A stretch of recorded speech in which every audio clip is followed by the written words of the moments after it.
Genre. Fiction tells the stories of imaginary people and events. As you read, notice how the character makes up his own world. Question of the week. How do people adapt to difficult situations? Weslandia by Paul Fleischman, illustrated by Kevin Hawkes. Of course he's miserable, moaned Wesley's mother. He sticks out.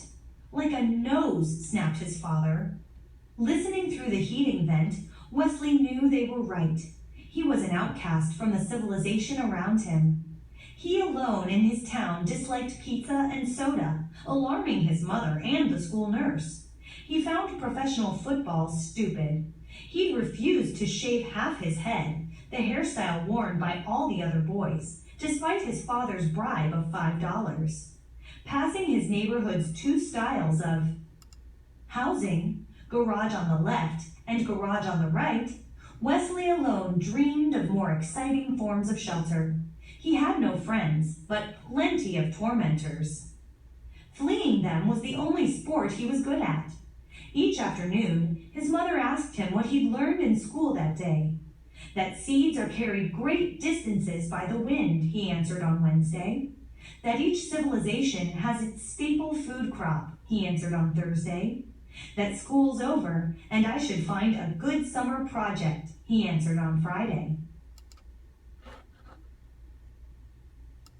As always, his father mumbled, "I'm sure you'll use that knowledge often." Suddenly, Wesley's thoughts shot sparks. His eyes blazed. His father was right. He could actually use what he'd learned that week for a summer project that would top all others. He would grow his own staple food crop and found his own civilization. The next morning, he turned over a plot of ground in his yard. That night, a wind blew in from the west. It raced through the trees and set his curtains snapping. Wesley lay awake, listening. His land was being planted. 5 days later, the first seedlings appeared. "You'll have almighty bedlam on your hands if you don't get those weeds out," warned his neighbor. "Actually, that's my crop," replied Wesley. "In this type of garden, there are no weeds." Following ancient tradition, Wesley's fellow gardeners grew tomatoes, beans, Brussels sprouts, and nothing else. Wesley found it thrilling to open his land to chance, to invite the new and unknown. The plants shot up past his knees, then his waist. They seemed to be all of the same sort. Wesley couldn't find them in any plant book. "Are those tomatoes, beans, or Brussels sprouts?" asked Wesley's neighbor. "None of the above," replied Wesley. Fruit appeared, yellow at first, then blushing to magenta. Wesley picked one and sliced through the rind to the juicy purple center.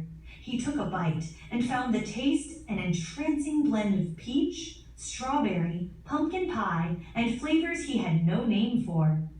Ignoring the shelf of cereals in the kitchen, Wesley took to breakfasting on the fruit. He dried half a rind to serve as a cup, built his own squeezing device, and drank the fruit's juice throughout the day. Pulling up a plant, he found large tubers on the roots. These he boiled, fried, or roasted on the family barbecue, seasoning them with the plant's highly aromatic leaves. It was hot work tending his crop. To keep off the sun, Wesley wove himself a hat from strips of the plant's woody bark. His success with the hat inspired him to devise a spinning wheel and loom on which he wove a loose-fitting robe from the stalk's soft inner fibers.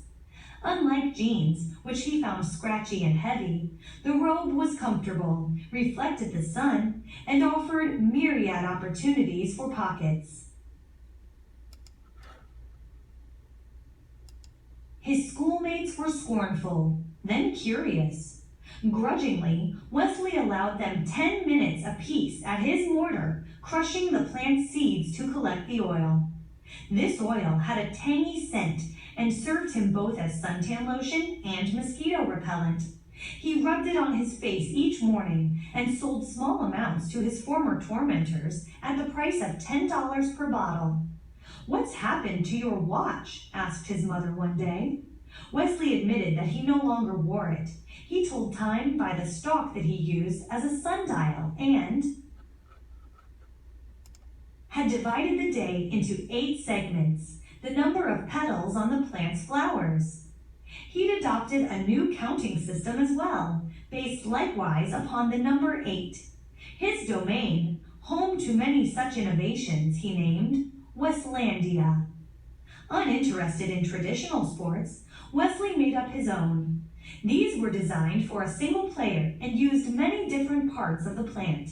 His spectators looked on with envy. Realizing that more players would offer him more scope, Wesley invented other games that would include his schoolmates, games rich with strategy and complex scoring systems. He tried to be patient with the other players' blunders. August was unusually hot. Wesley built himself a platform and took to sleeping in the middle of Weslandia.